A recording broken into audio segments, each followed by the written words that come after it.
भगवान बुद्ध ने अंगुलीमाल को कैसे हराया। मगध देश के जंगलों में एक खुखार डाकू का राज हुआ करता था। वह डाकू जितने भी लोगों की हत्या करता था उनकी एक एक उंगली काटकर माला की तरह गले में पहन लेता था।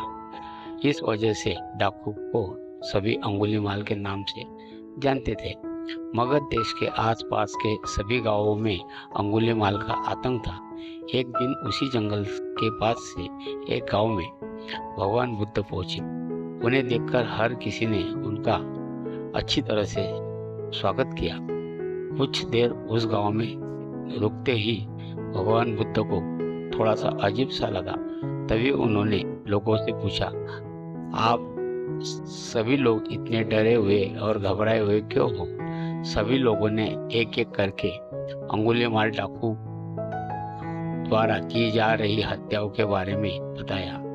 सभी लोग दुखी होकर बोले कि जो भी उस जंगल की तरफ से जाता है उसे पकड़कर वो डाकू मार देता है।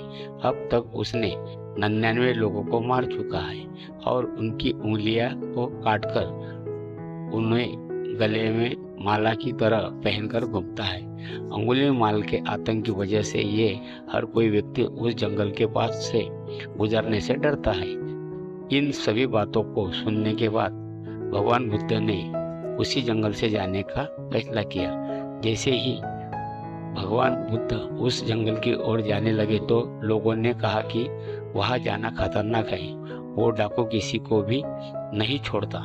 आप बिना जंगल गए हमें किसी ही भी तरह से उस डाकू से छुटकारा दिला दीजिए।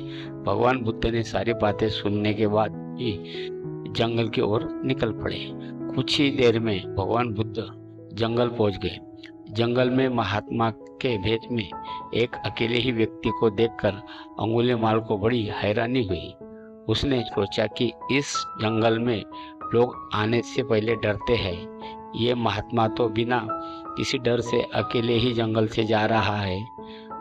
अंगुलीमाल के मन में आया कि अब इसे भी खत्म करके इसकी उंगली काट लेता हूँ।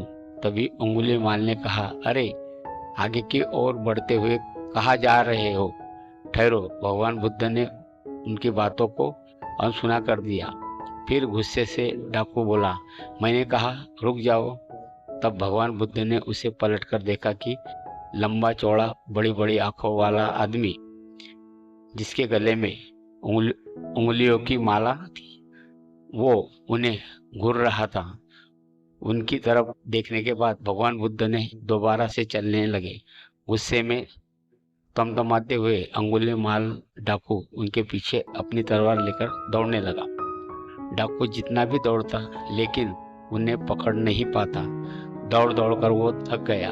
उसने दोबारा कहा, रुक जाओ वरना मैं तुम्हें मार दूंगा। तुम्हारी उंगली काटकर मैं 100 लोगों के मरने की अपनी प्रतिज्ञा पूरी कर लूंगा। भगवान बुद्ध बोले कि तुम अपने आप को बहुत शक्तिशाली समझते हो ना, तो पेड़ से कुछ पत्तियां और टहनियां तोड़कर ले आओ। अंगुलीमाल ने उनका साहस देखकर सोचा कि जैसा ये कह रहा है कर लेता हूँ। वो थोड़े ही देर में पत्तियां और टहनियां तोड़कर ले आया और कहा, ले आया मैं इन्हें। फिर बुद्ध जी कहने लगे, अब तुम इन्हें दोबारा पेड़ से जोड़ दो। यह सुनकर अंगुलीमाल बोला, तुम कैसे महात्मा हो? तुम्हें नहीं पता कि तोड़ी हुई चीज दोबारा नहीं जोड़ सकते? भगवान बुद्ध ने कहा कि मैं यही तो तुम्हें समझाना चाहता हूँ कि जब तुम्हारे पास किसी चीज को जोड़ने की ताकत नहीं है तो तुम्हें किसी वस्तु को तोड़ने का अधिकार भी नहीं है। किसी को